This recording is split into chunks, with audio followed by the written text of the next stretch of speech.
नमस्ते बच्चों। देखो कल अपन लोगों ने पढ़ा था राउल्ट का नियम, ठीक है। तो राउल्ट का नियम पढ़ लिया था, उसका गणितीय व्यंजक पढ़ा था। अब हम लोग पढ़ेंगे राउल्ट के नियम के आधार पर विलयन दो प्रकार की होती है, एक आदर्श और दूसरी अनादर्श। ये भी पढ़ लिया था कल। जो विलयन राउल्ट के नियम का पालन करते वे आदर्श विलयन, और जो विलयन राउल्ट के नियम का पालन नहीं करते वे कहलाते हैं अनादर्श विलयन। माने इसमें P बराबर P0 इंटू एक्स, इसमें P बराबर नहीं है P0 इंटू एक्स। ये राउल्ट के नियम का पालन करते हैं, राउल्ट के नियम का पालन नहीं करते हैं।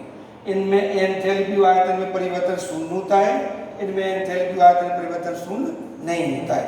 माने इनकी एंथैल्पी आयतन में कोई परिवर्तन नहीं होता है, इनकी एंथैल्पी आयतन में परिवर्तन होता है। ये अभी इसी साल पूछा गया, 2020 में पूछा गया था, अभी आया जो पेपर होगा उसमें आया था। अब अनादर्श विलयन होते हैं दो प्रकार के, धनात्मक विचलन वाले विलयन और ऋणात्मक विचलन वाले विलयन।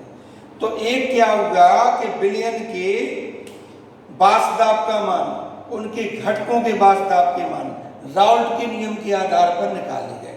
वो भी एक निश्चित रखेगा कि राउल्ट के नियम के आधार पर निश्चित निकले, ठीक है।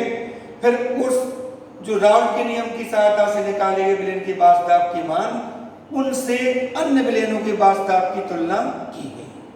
तो अगर उन विलयनों के वास्तव के मान राउल्ट के नियम के द्वारा निकाले गए वास्तवों के मान से अधिक आए तो भी कहलाए धनात्मक विचलन वाले विलयन, वो अगर कम आए तो भी कहलाए ऋणात्मक विचलन वाले विलयन। माने ऐसे विलयन जिनके वास्तव के मान एवं उनके घटकों के आंशिक वास्तव के मान राउल्ट नियम द्वारा परिकलित यानी निकाले गए, गणना किए गए मानों से अधिक होते हैं या आते हैं, वे कहलाते हैं धनात्मक विचलन वाले विलयन। वो इसमें कम आते हैं तो कहलाते हैं ऋणात्मक विचलन वाले विलयन। धनात्मक विचलन वाले विलयन जब बनते हैं तो इनकी एंथैल्पी परिवर्तन का मान पॉजिटिव होता है, यानी इनमें ऊष्मा अवशोषित होती है और इनमें ऊष्मा उत्सर्जित होती है, यानी इनमें डेल्टा H का मान नेगेटिव होता है, ऋणात्मक होता है, यानी उत्सर्जित होती है। धनात्मक विचलन वाले विलयन जब बनते हैं तो आयतन में प्रसार होता है, यानी डेल्टा V का मान पॉजिटिव होता है, और इनमें डेल्टा V यानी आयतन में परिवर्तन का मान निगेटिव होता है, यानी आयतन में संकुचन होता है, ठीक है। चौथे नंबर हम बोल सकते हैं कि निम्न क्वथन एजियोट्रॉप बनाते हैं, निम्न क्वथन एजियोट्रॉप बनाते हैं, और ये बनाते हैं उच्च क्वथन एजियोट्रॉप, उच्च क्वथन एजियोट्रॉप बनाते हैं। एजियोट्रॉप माने होता है स्थिर क्वाथी मिश्रण, ठीक है। निम्न क्वथन एजियोट्रॉप का अर्थ क्या होगा? क्वथनांक निम्न और वास्तव अधिक। ऐसे इसमें क्वथनांक उच्च और वास्तव कम। क्वथनांक क्या कहलाता है, इसकी चर्चा अपन ने पहले कर ली थी।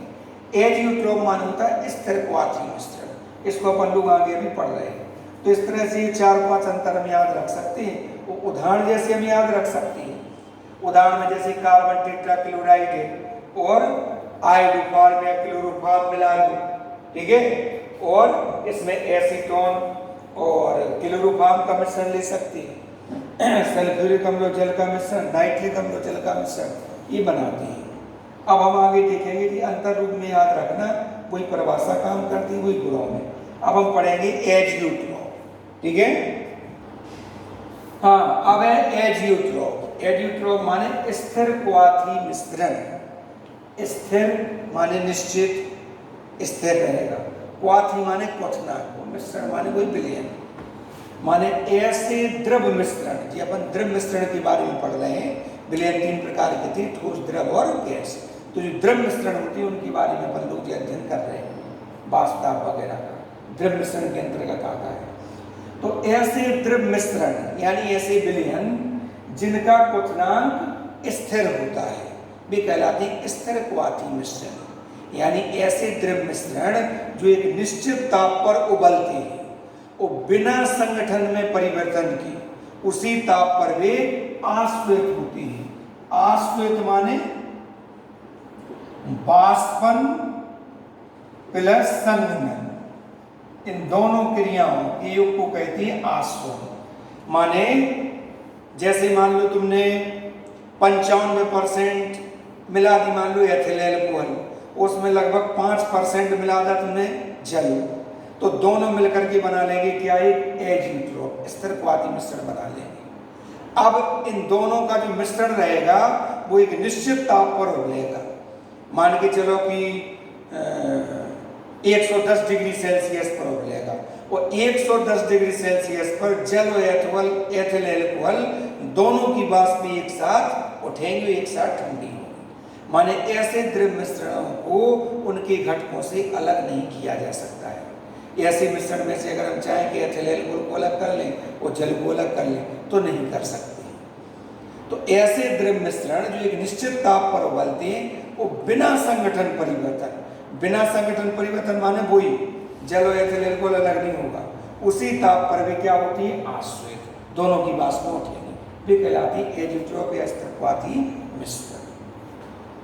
अब एजियोट्रोप या स्थिरवादी मिश्रण होती है दो प्रकार की, निम्न क्वथन एजियोट्रोप, उच्च क्वथन एजियोट्रोप।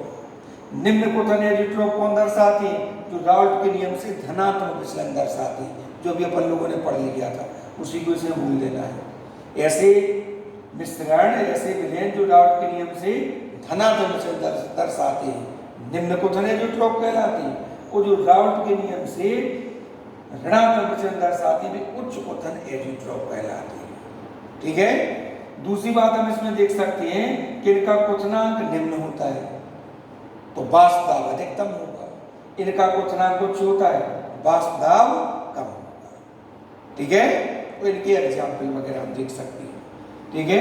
माने अगर ऐसी दो चीजें जिन्हें मिला दिया जाए जो मिश्रण बनेगा उसको क्वथनांक कम हो जाएगा, भले उन दोनों के अधिक अधिक हो। इसमें उच्च क्वथन माने ऐसी दो चीजें मिला दो, विलय मिलाए वो विलयन बना दो, क्योंकि हो सकता है कि क्वथनांक कम हो, लेकिन जब उन्हें मिला दोगे तो जो मिश्रण बन जाएगा उसका क्वथनांक उच्च हो जाएगा। इस तरह से दो प्रकार के, तो जी अंतर रूप में याद रखना, इन्हें याद करते जाना है।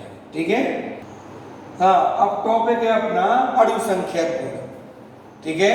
ये इस अध्याय का लास्ट टॉपिक है और ये सबसे बड़ा है, इसी के अंतर्गत सब चीजें आती हैं लगभग। तो अणु संख्यक गुण, पहले नंबर तो अणु संख्यक गुण क्या है और किन की होती है, तो विलयनों की होती है केवल। अणु संख्यक गुण जो है वे विलयन की होती है। क्या है अणु संख्यक गुण, इसका नाम है अणुओं की संख्या। विलयन के ऐसे गुण जो विलय के कणों की संख्या यानी विलय के अणु परमाणु आयनों की संख्या पर निर्भर करते हैं, ना कि उनकी प्रकृति पर, कहलाते अणु संख्यक गुण। विलय के कण की संख्या देखी जाती है, इसमें संख्या के द्वारा ही इनके मान घटते या बढ़ते हैं। बाकी विलय के कण कैसे हैं, छोटे हैं बड़े हैं, उनकी संरचना उनका क्या है, इससे कोई मतलब नहीं, उनकी प्रकृति से कोई मतलब नहीं, केवल विलय के कणों की संख्या। तो विलयन के ऐसे गुण जो विलय के कणों की संख्या पर निर्भर करते हैं अणु संख्यक गुण कहलाते हैं। अणु संख्यक गुण 4 होते हैं। वाष्प दाब में आपेक्षिक अवनमन, हिमांक में अवनमन, क्वथनांक में उन्नयन, परासरण दाब में उन्नयन। 2 का मान अवनमन माने घटता है और इन 2 का मान बढ़ता है। अवनमन माने कमी, उन्नयन माने वृद्धि। ठीक है। वाष्प दाब, इसके बारे में अपन लोग पढ़ चुके हैं।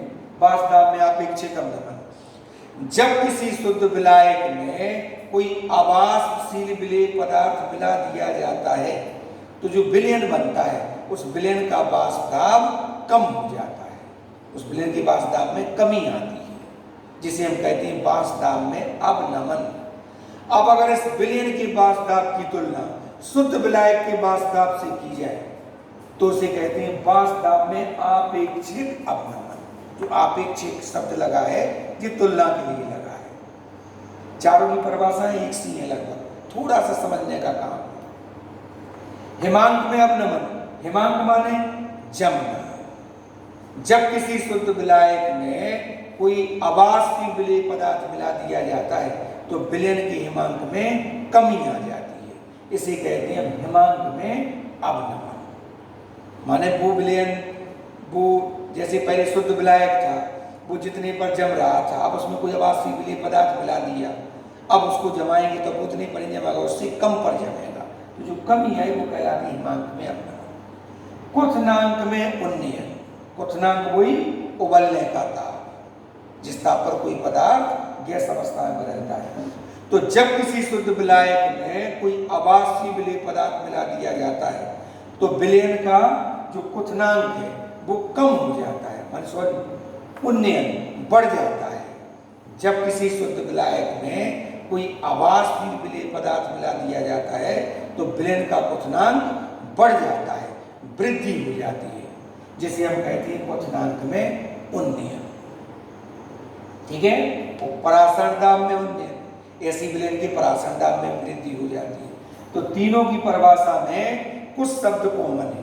शुद्ध विलायक में, जब किसी शुद्ध विलायक में कोई आवासीय विलय पदार्थ मिला दिया जाता है तो विलयन का जो वाष्प दाब है उसमें कमी आ जाती है, जो उसका हिमांक है उसमें कमी आ जाती है, क्वथनांक है उसमें वृद्धि हो जाती है, और परासरण दाब है उसमें भी वृद्धि हो जाती है। तो ये चार होते हैं अणु संख्या।